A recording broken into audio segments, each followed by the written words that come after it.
નમસ્કાર, GTPL આંચલી cable network પર આપ નિહાળી રહ્યા છો જામનગર એટ 9 ન્યૂઝ। જામનગર અને જિલ્લાભરમાં બનેલી ઘટનાઓ સમાચારના રૂપમાં। સમાચારો શરૂ કરતા પહેલા જોઈ લઈએ આજના મુખ્ય સમાચારો।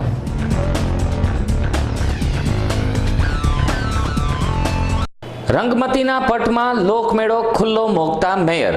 પરંપરા અને શ્રદ્ધાનો પડઘો, 5 દિવસની રંગત। મોબાઈલ ટાવરમાંથી તરખાટજનક ચોરીઓ, ભંગારના વેપારી સહિત 5 રેન્જમાં આવતા ઝડપાયા। ઉત્તર પ્રદેશમાં 84 કોસી યાત્રા ઉપરના પ્રતિબંધના જામનગર સુધી પડઘા, ધરણા રેલી યોજાયા, આવેદનપત્ર પાઠવાયું। વિગતવાર સમાચાર શરૂ કરતા પહેલા જોઈ લઈએ પોલીસ ચોપડે નોંધાયેલી ઘટનાઓ પોલીસ પોથીમાં।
હવે જોઈએ સમાચારો વિગતવાર। ભારતીય ક્રિકેટ ટીમમાં ખ્યાતનામ ઓલરાઉન્ડર વિનુ માંકડની પુણ્યતિથિ નિમિત્તે તેમની પ્રતિમાને ફૂલહાર કરવામાં આવ્યા હતા। જામનગરમાં જન્મેલા મૂળવંતરાય માંકડ આગળ જતા વિનુ માંકડના નામથી જાણીતા થયા। ભારતીય ક્રિકેટ ટીમમાં તેમણે ઈસવીસન 1946થી રમવાનું શરૂ કર્યું હતું, જેમાં તેમણે બોલિંગ બેટિંગ એમ બંનેમાં શ્રેષ્ઠ દેખાવ કરીને ઓલરાઉન્ડર ક્રિકેટરનું બિરુદ મેળવ્યું હતું। જામનગર વડનગરા નાગર જ્ઞાતિના આ સપૂતની પુણ્યતિથિ નિમિત્તે બોડચોથના દિવસે જિલ્લા પંચાયત કચેરી સામે રાખવામાં આવેલી તેમની પ્રતિમાને મહાનુભાવોના હસ્તે ફૂલહાર કરવામાં આવ્યા હતા। આ તકે તેમના શિષ્ય ગણાતા અને એક જમાનાના સિક્સરના બેતાજ બાદશાહ ક્રિકેટર સલીમ દુરાનીએ તેમની સાથેના સંસ્મરણો વાગોળ્યા હતા। આજે મારા જીવનમાં આજે બહુ મોટો દિવસ છે કે આજે વિનુ માંકડ વિનુભાઈ જે મારા પિતા સમાન હતા, જેના લીધે હું દુનિયામાં ઘણી મને સહાયતા મળી। એમની ભેટો ક્રિકેટ રમ્યો, રણજી ટ્રોફી મોટી મેચો રમ્યો। એમને આ શ્રદ્ધાંજલિ અર્પિત કરવા માટે અહીંયા જામનગરવાસી બધા ભેગા થયા છે અને મારા માટે ખાસ કરીને એક ખૂબ જ આનંદની વાત છે કે આજની તારીખમાં અમારા માટે તો વિનુભાઈ હજી જીવે છે અને જેમ જીવનના અન્ય ક્ષેત્રોમાં દેશનું નામ ઊંચું કર્યું એમ વિનુ માંકડે રમતગમતના જગતની અંદર ભારતનું એટલું બધું નામ કર્યું કે આજે વિશ્વના કોઈ પણ દેશમાં જાઓ અને એમ ક્યાંથી આવ્યા છે કે માંકડને ત્યાંથી આવ્યા છે। ઓ માંકડ નવાનગર, તો આવી એમની પ્રસિદ્ધિ હતી અને આજે કે આપણી વચમાં નથી, પણ પ્રેરણા આવું તો આપણી સાથે જ છે. જામનગરમાં લાલ બંગલા સર્કલમાં વિશ્વ હિન્દુ પરિષદ દ્વારા ધરણા યોજવામાં આવ્યા હતા. વિહિપના આંતરરાષ્ટ્રીય પ્રમુખ અશોક સિંગલની આગેવાનીમાં રામ જન્મસ્થાન અયોધ્યા આજુબાજુના ગામોની પરિક્રમા ગત તારીખ 25મી ઓગસ્ટથી પ્રારંભ કરવામાં આવનાર હતી, પરંતુ કેન્દ્ર સરકારના ઈશારે ઉત્તર પ્રદેશ સરકારે આ 84 કોસી પરિક્રમા શરૂ કરવા ઉપર પ્રતિબંધ લગાવી દીધો છે તથા વિહિપના આગેવાનોની અટકાયત પણ કરી લીધી છે. આ બાબતનો વિરોધ કરવા વિહિપની સાથે સાથે બજરંગ દળ, આરએસએસ તથા ભાજપ દ્વારા ઠેર ઠેર ધરણા, રેલી, આવેદનપત્ર પાઠવવા સહિતના કાર્યક્રમો યોજવામાં આવી રહ્યા છે. તેવી જ રીતે જામનગરમાં પણ લાલ બંગલા સર્કલમાં વિહિપના, બજરંગ દળના, સંઘના તથા ભાજપના આગેવાનો, કાર્યકર્તાઓ દ્વારા 2 કલાક ધરણા યોજવામાં આવ્યા હતા તેમજ આવેદનપત્ર પણ પાઠવવામાં આવ્યું હતું. આ વિરોધમાં સ્વામિનારાયણ સંપ્રદાયના ચતુર્ભુજ સ્વામી, શહેર ભાજપ પ્રમુખ હસમુખભાઈ હિંડોચા, મેયર દિનેશભાઈ પટેલ, વિશ્વ હિન્દુ પરિષદના ધર્મેશ ગોંડલિયા, દિનેશભાઈ કનખરા તેમજ આરએસએસના દિનેશભાઈ વ્યાસ સહિતના આગેવાનો અને કાર્યકર્તાઓ જોડાયા હતા. ભારત માતા કી જય. આજે ધરણાનો કાર્યક્રમ જામનગર કલેક્ટર ઓફિસ લાલ બંગલાના પટાંગણમાં એટલા માટે યોજવામાં આવ્યો છે કે અયોધ્યામાં હિન્દુ પરંપરાગત અને એક ધાર્મિક હિન્દુની દ્રષ્ટિએ ગણાતી એ અયોધ્યાની 84 કોશી પરિક્રમા, એ પરિક્રમા જ્યારે કુંભ મેળા વખતે સંત સમાજ, વિશ્વ હિન્દુ પરિષદ અને હિન્દુ સમાજની નાના મોટી તમામ જે સંસ્થાઓ એને મળી અને અયોધ્યાની 84 કોશી પરિક્રમા એક શ્રાવણ માસમાં યોજવાનું પવિત્ર આયોજન કર્યું છે કે જેનાથી ભગવાનનો વિશેષ રાજીપો થાય, હિન્દુ સમાજ એક પરિક્રમાના માધ્યમે વિશેષ લાભ લઈ અને પોતાના જીવનને ધન્ય બનાવી શકે, આવા શુભ ઉદ્દેશ્યથી આ પરિક્રમાનું આયોજન કરવામાં આવેલું. પણ એ પરિક્રમામાં કોઈની પણ લાગણી દુભાય, કોઈને પણ કંઈ ધાર્મિક દ્રષ્ટિએ ઠેસ પહોંચે એવું કોઈ આયોજન કે કોઈ ઈરાદો નથી. છતાં પણ ત્યાંની જે ઉત્તર પ્રદેશની જે વર્તમાન સરકારે, પછી કેન્દ્ર સરકારનો એમાં ઈશારો હોય, એ લોકોએ નિર્ણય કર્યો જે હોય તે, પણ સાધુ સમાજને અપમાનિત કર્યા છે. હિન્દુ સમાજ, સંતો અને હિન્દુ સંસ્થાઓના અનેક એવા પદાધિકારીઓ એની ધરપકડ કરી અને હળાહળ હિન્દુ સમાજનું ઘોર અપમાન કર્યું છે. તો એ પ્રતિબંધ જે 84 કોશી પરિક્રમા ઉપર ત્યાંના સરકાર દ્વારા લાદવામાં આવ્યો છે એ તાત્કાલિક ધોરણે રદ થાય અને હિન્દુ સમાજ પોતાની લાગણી અને ભગવાનને રામજી કરવાનો આ કાર્યક્રમ યોજી શકે એ માટે આ ધરણા યોજી અને એને માટે જેના વિરોધમાં હિન્દુ સમાજની તમામ નાની મોટી સંસ્થાઓ દ્વારા આજે કલેક્ટરશ્રીને આવેદનપત્ર આપવામાં આવ્યું છે. તો અમારી માગણી છે કે આજે આવેદનપત્ર તો 84 કોશી પરિક્રમાના માધ્યમે છે, પણ ત્યારે પણ હિન્દુ સમાજની કોઈ પણ ધાર્મિક પ્રક્રિયાઓ, ઉત્સવોમાં આવા અવરોધો સરકાર તરફથી કે બીજી કોઈ ચોક્કસ કોમ દ્વારા કે એના સ્વાર્થ માટે ન થાય એવી માગણી સાથે આ ધરણા અને આજે કલેક્ટરશ્રીને આવેદનપત્ર આપવામાં આવ્યું છે. તો અમારી માગણી ધ્યાનમાં લે એવી અમારી એક અપીલ અને માગણી છે. જામનગરના એસટી ડેપો રોડ સામેથી 3 તસ્કરોને ઝડપી લેવામાં આવ્યા હતા. દ્વારકામાં ટીવી સ્ટેશન પાસેના રહેણાંકમાંથી ચોરી કરવાના ગુનામાં સલાયાના રિઝવાન રજાક સંઘાર અને અકરમ રજાક બંને ફરાર હતા. તો વળી કલ્યાણપુરના નંદાણામાં થયેલી ચોરીના ગુનામાં પણ રિઝવાન રજાક સંઘાર તથા તેના સાગરીતો ફરાર હતા. ઉપરાંત ખંભાળિયાની પણ એક ઘરફોડ ચોરીના ગુનામાં સલાયાના અકરમ સંઘાર તથા તેનો સાગરીત મુર્તુઝા સલીમ નાસ્તો ફરતો હતો. આમ જુદી જુદી ચોરીઓના ગુનામાં સલાયાના 3 શખ્સો ફરાર હતા. તેઓને જામનગરની લોકલ ગુનાશોધક શાખાના કર્મચારીઓએ બાતમીના આધારે એસટીની સામેથી દબોચી લીધા છે અને ચોરીનો અમુક મુદ્દામાલ પણ કબજે કર્યો છે. એસપી સાહેબના માર્ગદર્શન અને સૂચનાથી વણશોધાયેલ ચોરીના ગુનાની તપાસમાં રહેવા સૂચના આપેલ, જેમાં અમે પેટ્રોલિંગ મારતા દરમિયાન સલાયાના વાઘેરના છોકરા 2 ભાઈઓ અકરમ રજાક ઉર્ફ સંઘાર અને રિઝવાન રજાક સંઘાર તથા ત્રીજો મુર્તુઝા ઉર્ફે કોઈતો સલીમ, આવી રીતે 3 છોકરાઓને એસટી ડેપો પાસેથી પકડી પાડેલ. તેમના કબજામાંથી જામ ખંભાળિયા ગામની ચોરીનો મુદ્દામાલ ચાંદીના સાંકળા તથા છેડા એવો કુલ મુદ્દામાલ 4,000 મળી આવેલ. જે બંને આરોપીને પકડી પાડેલ છે અને અગાઉની ચોરીમાં જે પકડેલો હતો એ દ્વારકાનો એ આરોપી સોંપી આપેલ છે. એમ આ જે સિરિયલ જે ચોરીઓ કરેલી હતી એમાં દ્વારકા, ખંભાળિયા, કલ્યાણપુર એવી રીતે અલગ અલગ ચોરીમાં પકડાયા હતા. જેમાં આ ખંભાળિયાની ચોરીનો આરોપી જે છે આ બે એ લોકો પાસેથી આ વસ્તુ એના કબજામાંથી કબજે કરેલ છે અને એને આગળની કાર્યવાહી કરવા માટે અમે આજ જેને અટક કરી સોંપી દઈએલ છે. જામનગર જિલ્લામાં તહેવારોની મોસમમાં દારૂની મોસમ પણ જાણે પૂર બહારમાં ખીલી ઉઠી હોય તેમ હાલ તો ઓચિંતું જ કોણ જાણે શું હોય પોલીસને જ્યાં હાથ નાખે ત્યાંથી ઇંગ્લિશ દારૂની હેરફેર થતી હોવાનું મળી જ આવે છે. તેવામાં વળી કલ્યાણપુર તાલુકામાંથી ઝડપાયેલા દારૂનું કનેક્શન જામજોધપુર તાલુકામાં નીકળ્યું છે.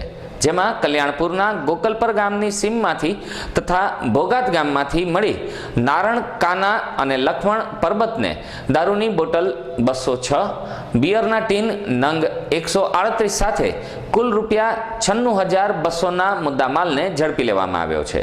જ્યારે આ બંનેને દારૂ સપ્લાય કરનારા જામજોધપુર તાલુકાના મોટી ગોપની વાડીમાં રહેતા સામત જેઠાને પણ દારૂની બોટલ 37 અને બિયર ટીન 30 મળી રૂપિયા 18,600ના જથ્થા સાથે ઝડપી લેવામાં આવ્યો છે.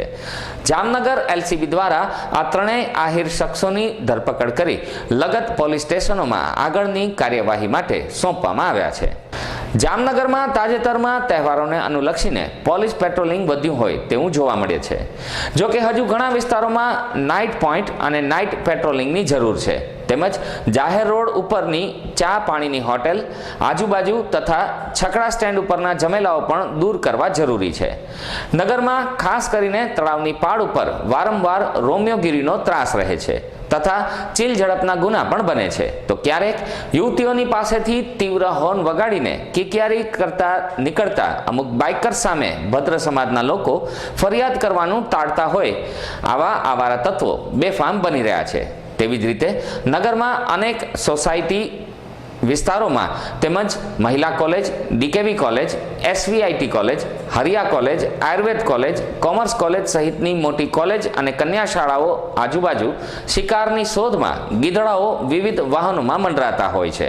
તો વળી Shankar Tekri, Sadhana Colony, Kisan Chowk, Udyognagar, Krishnanagar, Khodiyar Colony, Saru Section Road, Bedeshwar, Bedi, Park Colony, Gandhinagar, Navagam Ghed, Himmatnagar, Patel Colony, Rameshwar Nagar, Limda line, Nagnath gate, Gulabnagar સહિતના વિસ્તારોમાં જુદા જુદા ફેરિયાઓના વેશમાં તસ્કરો ઉપરાંત લોકોને અવરજવરમાં અડચણરૂપ થાય તે રીતે વાહન પાર્ક કરીને લવરમુછિયાઓના અડીંગાઓ જોવા મળે છે. આ તમામ બાબતો અંગે અભ્યાસ કરીને એસપી બળગુજરની સૂચનાથી ડીવાયએસપી રાજેન્દ્રસિંહ પરમારે રાઉન્ડ ધ ક્લોક પેટ્રોલિંગ તથા જરૂર હોય ત્યાં પોલીસમેનના હોલ્ટ કરાવવાની કાર્યવાહી શરૂ કરી છે. હજુ આ કાર્યવાહી આગળ વધારવામાં આવશે તેવું જાણવા મળે છે. શ્રી હાલારી ભાનુશાળી જ્ઞાતિના તેજસ્વી વિદ્યાર્થીઓનો સન્માન સમારંભ યોજવામાં આવ્યો હતો. સ્વર્ગીય વેજુમાં સ્મૃતિ હોલમાં યોજાયેલા આ કાર્યક્રમમાં જ્ઞાતિજનોએ ઉમળકાભેર ભાગ લીધો હતો.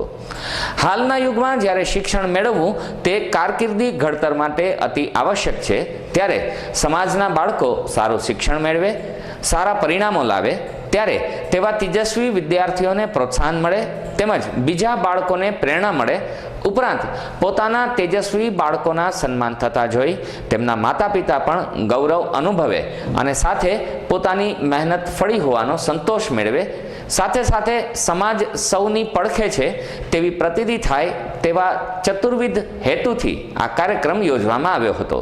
જેમાં પ્રમુખ મનસુખભાઈ નંદા, ઉપપ્રમુખ ધીરુભાઈ કનખરા, મંત્રી શાંતિલાલ કનખરા, સહમંત્રી અશોકભાઈ નંદા, ખજાનચી પ્રકાશભાઈ કનખરા સહિતના હોદ્દેદારો, કાર્યકર્તાઓ ઉપરાંત સમાજના આગેવાનો તથા જ્ઞાતિના મહાનુભાવોની પણ ખાસ ઉપસ્થિતિ રહી હતી.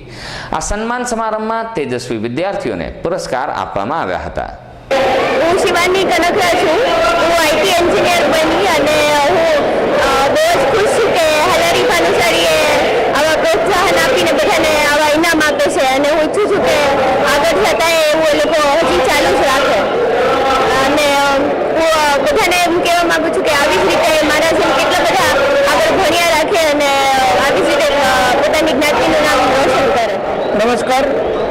આજ રોજ શ્રી હલારી ભાનુશાળી જ્ઞાતિ દ્વારા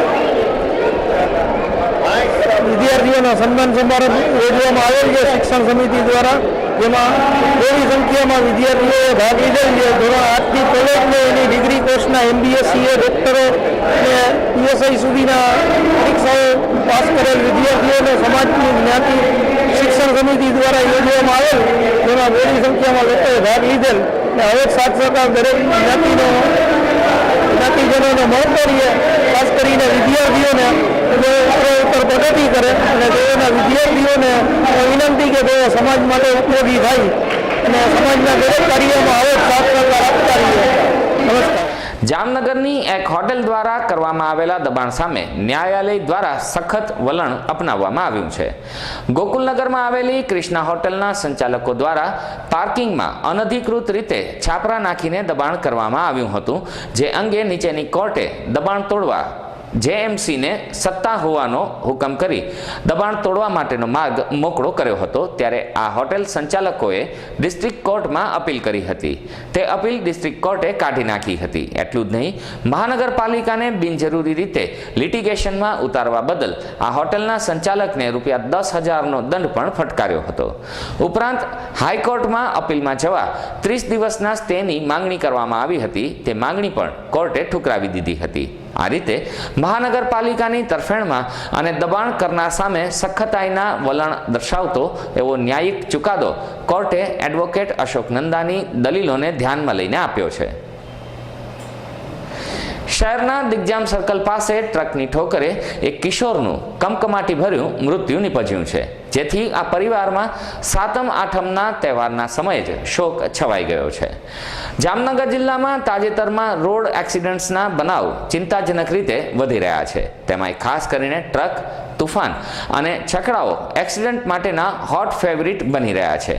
અમુક વાહન ચાલકો બેફામ બનીને લોકોની જિંદગી સામે જોખમ ઊભું કરે છે. તેવી જ રીતે નગરમાં ખેતીવાડી સર્કલ પાસેથી પસાર થતા GJ10MS 2992 નંબરના ટ્રક ચાલકે પોતાની ટ્રક પૂર ઝડપે ચલાવીને સુખદેવસિંહ ઘનશ્યામસિંહ નામના 12 વર્ષના કિશોર સાયકલ સવારને હડફેટે લેતા ગંભીર રીતે ઈજાગ્રસ્ત થયેલા આ બાળકનું પ્રાણપંખેરું ઉડી જવા પામ્યું હતું. આ જીવલેણ અકસ્માત સર્જીને ટ્રક ચાલક નાસી છૂટ્યો હતો. નાગેશ્વરમાં શ્રાવણ મહિનાના મુખ્ય મેળાનો પ્રારંભ કરવામાં આવ્યો છે, જેના કારણે પરંપરામાં દ્રઢ રીતે માનતા હોય તેવા નાગરિકોની શ્રદ્ધા ફરીથી ઉજાગર થવા પામી છે.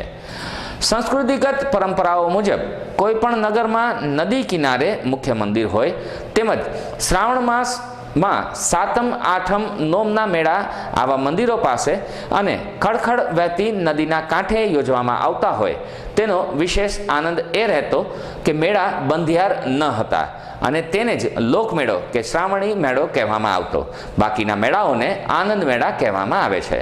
ત્યારે છેલ્લા 7 વર્ષ બાદ હવે ફરીથી રંગમતી નદીના પટમાં મુખ્ય મેળો ખુલ્લો મૂકવામાં આવતા જામનગરના લોકોની શ્રદ્ધાનો પડઘો પડ્યો છે. તેમજ સિદ્ધનાથ, શીતળા માતા, નાગેશ્વર સહિતના પૌરાણિક મંદિરો સાથેની જેમની આસ્થાઓ જોડાયેલી છે તે તમામ માટે આનંદની બાબત બની રહેવા પામી છે. આ મેળામાં જુદા જુદા 41 પ્લોટની વ્યવસ્થા કરવામાં આવી છે, જેનું ઉદ્ઘાટન મેયરના હસ્તે કરવામાં આવ્યું છે. અહીં રાંધણછઠ, શીતળા સાતમ, જન્માષ્ટમી, નોમ અને દસમ એમ 5 દિવસ મેળો યોજવામાં આવ્યો છે. જામનગર એટ 9 ન્યૂઝમાં હવે લઈશું એક નાનકડું વિરામ.